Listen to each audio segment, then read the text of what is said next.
Salut tout le monde, c'est Akage Sensei, votre humble serviteur pour vous faire apprendre plein de trucs. Aujourd'hui, j'avais envie de vous parler de Nintendo. Je ne vais pas vous le cacher, je suis un gros fanboy de Nintendo.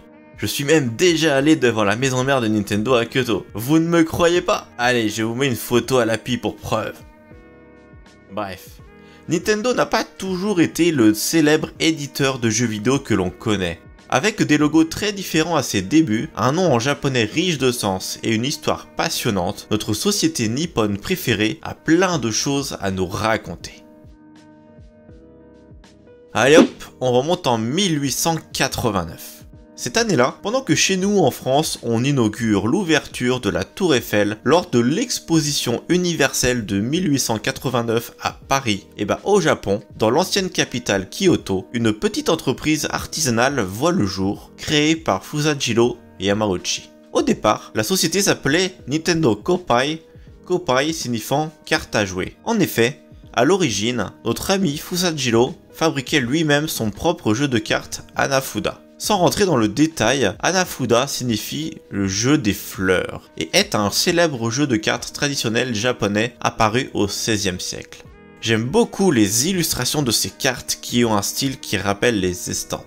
Bon, il est temps que j'essaye de vous expliquer la signification compliquée des kanji de Nintendo. Parce que ouais, c'est pas si évident que ça et il y a des significations croisées. Attendez! Je vais vous ressortir le décor de cours de japonais que j'avais utilisé pour Toyota. Allez. Voilà. Alors déjà, je vais vous le dire tout de suite. On ne connaît pas la véritable signification derrière le nom parce que le fondateur Fusajiro n'a jamais vraiment communiqué là-dessus, même à ses descendants. Et Nintendo ne donne aujourd'hui aucune explication officielle. C'est ça le problème avec les kanji. Ils représentent des concepts et avec plusieurs sens possibles, donc difficile de traduire exactement parfois. Malgré tout, avec les différentes sources et traductions qui ont été faites, on peut en dégager quelque chose. Déjà, on sait que le nom ferait référence à une expression japonaise, Un no ten ni makaseru, qui peut se traduire en japonais par laisser sa chance au ciel ou laisser sa fortune dans les mains du destin. Assez pertinent je trouve, étant donné que Nintendo faisait des cartes Hanafuda à la base. Sinon, si on reprend les kanji de Nintendo un par un, ça nous donne le nin, qui signifie laisser ou léguer, qui justement se dit makaseru comme dans l'expression. Mais dans le cas présent, le nin pourrait aussi signifier courtoisie, ou galanterie, ou même le devoir. Le ten, qui signifie le ciel ou le paradis dans le sens divin, il est possible que le nom fasse aussi référence au yokai Tengu qui a le même kanji dans son nom. D'ailleurs, Nintendo ont déjà sorti un jeu de cartes avec le Tengu dessus. Le do, qui signifie généralement sanctuaire public, mais dans le cas présent, il voudrait surtout dire prestige. Ce suffixe do est souvent utilisé à la fin des noms de compagnies japonaises pour y ajouter du prestige. Bref, je suis désolé si je vous ai barbé avec mes explications de japonais là, mais bon, vous voyez à quel point la traduction du japonais est parfois très compliquée. Ce logo en japonais, même s'il a un peu bougé, est encore utilisé aujourd'hui sur le territoire nippon. Mais vous pouvez l'imaginer, c'est plutôt du logo international que l'on va parler dans le reste de la vidéo. Ça fait déjà depuis 1907 que Nintendo Koppai a commencé à exporter des jeux de cartes à l'international. Et pas que le Hanafuda, hein. Nintendo a beaucoup contribué à faire connaître les jeux de cartes occidentaux à nos amis nippons.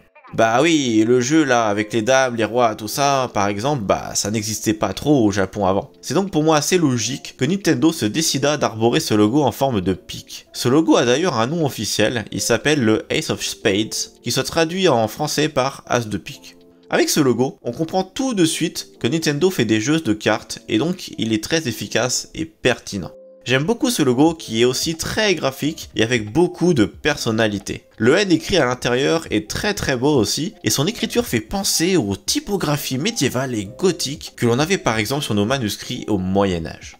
Petite anecdote, ce logo a été réutilisé il y a quelques années sur la couverture d'un jeu Nintendo DS, Master of Illusions. La référence est vraiment cool, surtout que c'est un jeu de compilation de jeux de cartes et de magie. Là, bouclé.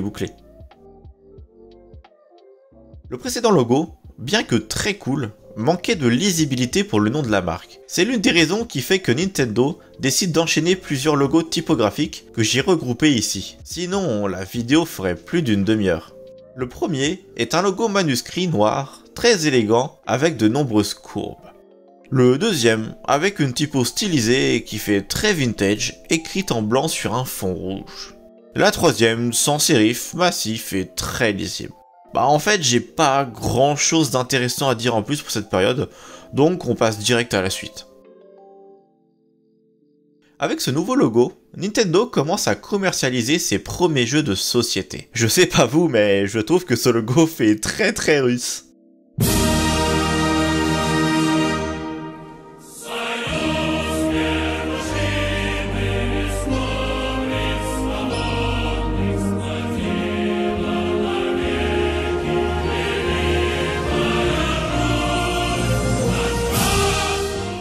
Désolé. Ce logo est un acronyme NG qui a un double sens ici car il signifie à la fois Nintendo Game et Nippon Game. On remarque aussi que la couleur rouge commence à devenir très récurrente pour la marque déjà. Ça y est, Nintendo a enfin trouvé dès 1967 sa typographie définitive. Sa célèbre couleur rouge encore utilisée est aussi déjà bien présente. La charte graphique de Nintendo se précise donc. En fait, tous les logos d'après seront soit des variantes, soit des petits ajustements, donc je les regroupe par partie pour rendre le rythme de la vidéo plus agréable. Comme on le voit sur les boîtes de jeux vidéo, ces logos étaient utilisés sur bien des supports et couleurs différentes, mais la base était toujours la même. Un an plus tard par exemple, en 1968, le logo arbore une sorte de cadre en hexagone. Puis, en 1970, il passe enfin sur un cartouche à angle arrondi que l'on a encore sur le logo actuel.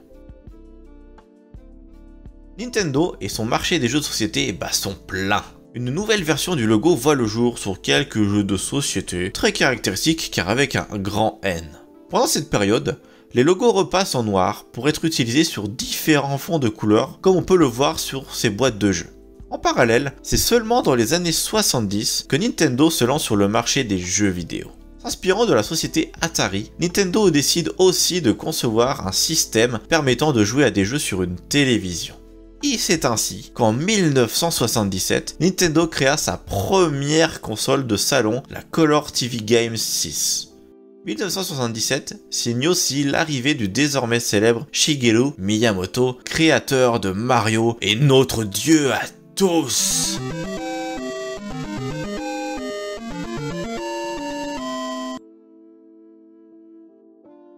1983, c'est la sortie de la Famicom, et c'est aussi l'année où Nintendo changea de logo. Bon, et il repasse juste en rouge, donc finalement, pas grand chose à dire de plus concernant le logo. Du coup, pour notre plus grand plaisir, on va se faire un petit récap rapide des consoles de salon qui sont sorties pendant cette période. Donc, après la Famicom en 1983, sort sa version occidentale, la NES, en 1986. Puis nous avons la Super Nintendo qui sort en 1990. Et en 1994, c'est la Nintendo 64 qui débarque avec l'apparition de la 3D. Enfin, en 2001, on a la sortie de la GameCube. D'ailleurs, l'animation d'intro est légendaire.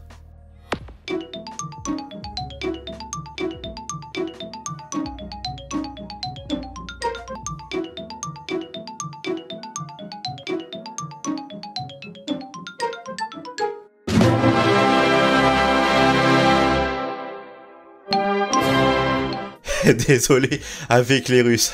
De toute façon, Nintendo ne peut pas être communiste, non? Quoi? Leur charte graphique est tout en rouge? Ah mince! Tout n'est que tromperie!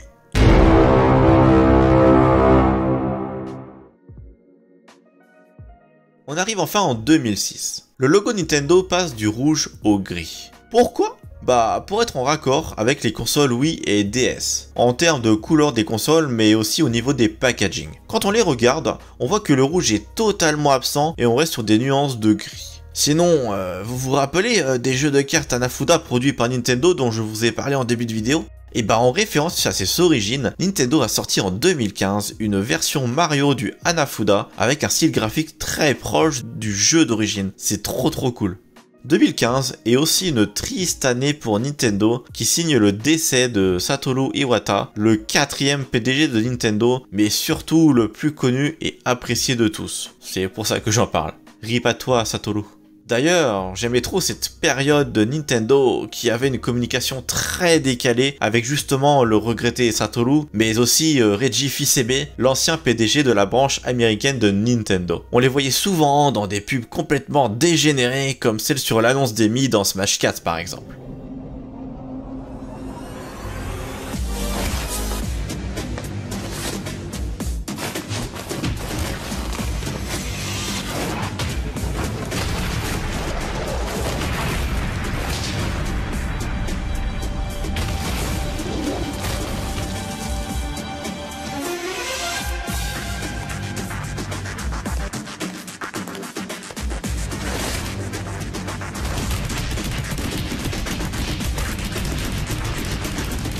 Ou dans une autre pub aussi que j'aime beaucoup, sur l'annonce de la 3DS.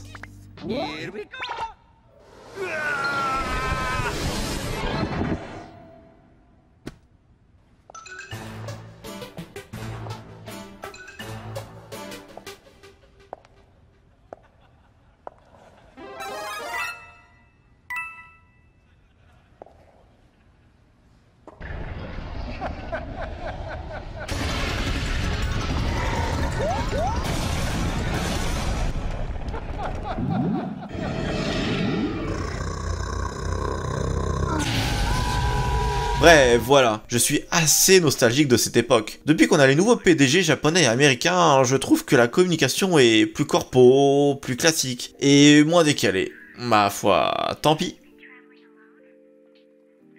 Dans la même logique que le précédent logo, Nintendo nous a montré en 2016 un logo en raccord avec la charte graphique de sa console phare, la Switch, révélée la même année. Après avoir laissé tomber son fameux rouge quelques années pendant sa phase Wii, Nintendo revient en force avec son rouge, et pas qu'un peu. Que ça soit sur ses sites web, sur le packaging de la Switch et dans les Nintendo Direct, le rouge est omniprésent. Et c'est bien logique, car ça le permet de se démarquer de le PlayStation et de Xbox, respectivement en bleu et en vert. Ainsi, la triade des géants des consoles de salon ont chacune leur couleur signature bien distincte. Je pourrais parler pendant des heures de la Switch, mais bon, ce n'est pas le sujet de la vidéo ici. Ah, je me tâte à faire un épisode exprès pour parler des logos des consoles Nintendo, voire même des consoles en général. Je garde l'idée dans un coin de tête. En résumé, Nintendo, avec plus de 130 ans d'histoire, aura réussi à marquer les esprits jusqu'à devenir l'une des entreprises les plus appréciées au monde. Avec des consoles innovantes, une communication décalée et des licences mondialement connues, Nintendo a toujours réussi à se démarquer des autres et rester dans la cour des grands.